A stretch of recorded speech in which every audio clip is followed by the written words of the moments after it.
Do të ka ndodhur që 13 ditë nuk është ndez, s'ka tymu o gjaku në shtëpinë e profetit alayhi salatu wasalam. E huq po dalte ushqimet, cilat janë konë ushqimet që i ka konsumuar në syfyr dhe në iftar, pas na shumë që sot bën shumë iftare nashta kanë herë edhe pak më teprume, kështu pak më luksoze, edhe është ai adeti mi thonë që më ja kthy njëri tjetrit iftarin.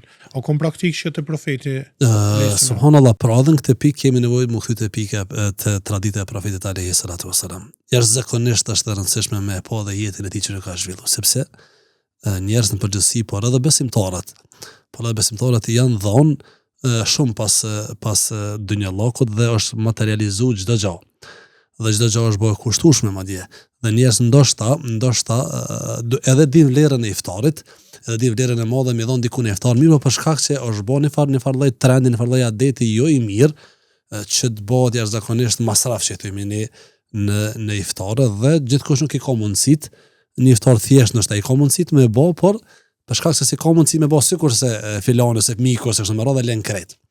Kështu nuk ka qenë profeti alayhi salatu wasallam, andaj është mirë që edhe të kthehemi tek tradita e tij në konsumimin e iftarit dhe të syfyrit.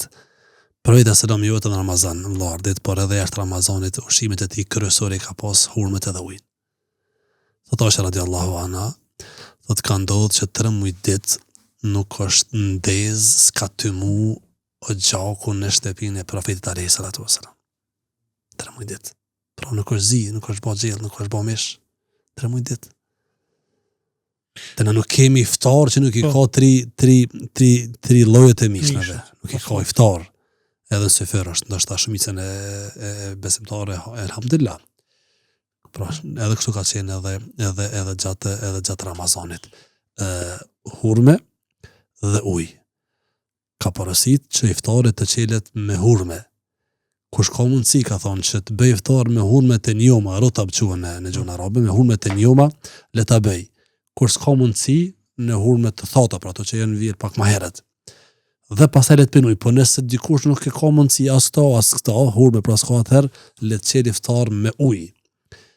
Kjo i ka të mirat e veta, i ka mësimet e veta, në aspektin shëndetësor tash tregon mjekësia, tregojnë se kur është lukthi dhe kur të zbras më smire që të hapët me ndonjë diçka të ëmbël, në veçanti tash me hurme, të mirat e hurme se 7 kukra hurme me hongër, sa benefite, sa i sillin proteine, gjërat që i duhen trupit, ja sjell një hurme. Dhe uji pa dyshim që është subhanallah, sot elhamdulillah po është bën një praktike mirë, por mas sa viteve profeti sallallahu ka thonë mjaftojnë besimtarë me hongër disa kafshat, nuk i duhen më tepër njeriu për me jetu, për me zhvillu aktivitetin e tij, jetën e tij. Po nëse veç po don mu shy dhe me ngron një brok, më të mirë atëherë ka thonë 1/3 ushqim, 1/3 pije, ujë dhe 1/3 le për frymëorje. Pro gjithmonë ka dhënë feja jone edhe që i ka stimuluar që besimtari me hongër shëndetshëm, pra fruta, ne ndoshta na mungojnë hurmet, tash nuk po mungojnë elhamdulillah, por me konsumu frutat, por edhe me konsumu marr. Një herë frutin pastaj dhe ujë me përdorshëm. Ujë me përdorshëm, kjo ka qenë traditë e profetit alayhi salatu wasalam. Është mirë, por në iftar është e pëlqyeshme, që iftarin me hap me hurme dhe me pas mundësi ose në 3 ose pastaj tek. Se don me shtu më shumë se 3, 5, 7 e kështu me radhë. Edhe në syfyr, profeti sallam prapë e ka përmbyll me hurme dhe i ka ato anë të mira. Po ashtu vllai dashur tregon edhe se profeti sallam ishte i mëshirshëm dhe është dërguar wa ma arsalnaka illa rahmatan lil alamin, ka thënë Allahu, nuk të kemi dërguar vetëm se mëshirë për gjitha botrat. Mëshirë.